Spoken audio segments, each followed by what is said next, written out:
Hello, hello, la souris de Jésus famille, comment ça va? Je vais peut-être même pas la grâce de Dieu qui me donne encore un souffle de vie gratuitement aujourd'hui.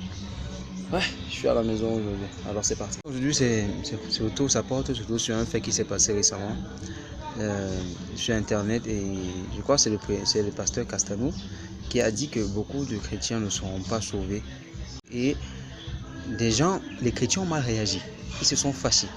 Pourquoi c'est étonnant pour vous? Pourquoi c'est étonnant pour vous? Même Jésus l'a dit, le chemin qui mène au royaume des cieux est étroit et il faut encore s'efforcer à passer par là. Chez moi, ça m'étonne. Moi, c'est mon avis personnel, je ne suis pas Dieu. Mais avec ce qui se passe actuellement, si nous sommes 7,5 milliards, je ne suis pas sûr que 1 milliard va entrer au royaume des cieux. Sérieusement, c'est mon point de vue. Les gens blaguent beaucoup avec le salut.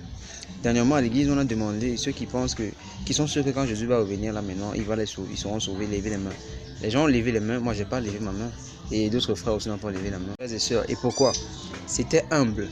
C'était humble de ma part. Faut pas que tu dises que je serai sauvé demain. Après, il débarque, tu n'es pas sur sa liste. Tu seras étonné. Et ça va te faire mal. Le problème principal des chrétiens, ce n'est pas forcément les commandements. Il y a des commandements où on s'en sort.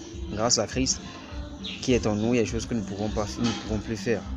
Qui sont ancrées que pour enlever ça, c'est pas facile. Mais le problème, franchement, c'est l'idolâtrie. C'est franchement l'idolâtrie qui nous mine. Je ne parle pas de l'idolâtrie, ça génère seulement devant les statues, prier. L'idolâtrie, c'est tout ce que tu mets devant Dieu. J'ai déjà fait une vidéo dessus. Et faisons très attention à nos idoles. Mais devant Dieu, il faut faire très attention. Dieu est un Dieu jaloux. S'il voit qu'il y a quelque chose qui habite avec dans le cœur, non, qui est en duel, il va te laisser, je t'assure. Prions Dieu pour qu'il nous montre nos idoles, afin qu'on puisse lui donner la première place. Ça peut être l'école, ça peut être le travail, ça peut être le mariage. Le mariage, elle a pris ta tête bien, c'est ça que tu fais en priorité. L'école, c'est ta priorité, le travail, c'est ta priorité. Et je vais vous donner un petit cas, par exemple, pour parler de l'idolâtrie. Nous qui fréquentons, pour aller à l'école, tu te lèves à 5 h parce que tu dois arriver à 7 h, tu ne veux pas arriver en retard, le temps de te laver et tout, tu arrives même à l'avance. Quand il faut aller à l'église, ça commence à 8 h, tu te débarques à 9 h 30, 10 h, c'est normal. Plein d'exemples, il y en a plein d'exemples. Nous sommes des idolâtres. Prions Dieu pour nous montrer nos idoles, pour qu'on puisse finir avec. Donc c'était le message aujourd'hui, ne blâmons pas avec le salut. Donc s'agissant du salut, quand on disait que beaucoup de personnes ne seront pas sauvées, les gens sont étonnés, les gens sont scandalisés, moi ça n'étonne personne. Même Jésus le dit, le chemin est étroit, c'est petit comme ça, il faut encore travailler.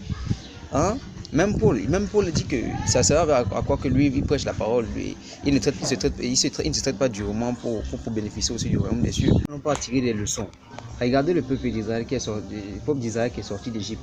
Ils étaient combien au début? Il n'y a que 2 personnes qui sont entrées, qui ont vu la terre promise. Noé, ils étaient que 8, les membres de sa famille, puis ses animaux. Et le reste de la terre a été ravagé. C'est façon de dire qu'il pouvait être 1000. S'il n'y a que 2 personnes qui servent vraiment Dieu, il va les prendre, il va laisser le reste. Vous êtes toujours en train d'insister sur la miséricorde de Dieu, l'amour de Dieu. Vous n'insistez jamais sur sa justice et c'est dommage. Travail dur. Les gars, travaillons à notre salut. Il faut pas dire que non, tu ne sauves pas la grâce. C'est la grâce qui sauve, c'est vrai. Mais travaille ton salut, mon ami. Il faut travailler, frère. C'est pas facile. Plaire au maître. Tu dois plaire au maître. Faisons attention aux idoles. Faisons tout pour plaire à notre maître et travaillons notre salut. C'est comme ça que nous pourrons te sauver. Prie Dieu pour te montrer ton idole, ce qui fait en sorte que tu mettes ce que tu mets devant lui et qui fait en sorte qu'il n'est pas d'accord avec toi. C'est important. On se voit au prochain numéro si Dieu le permet et shalom.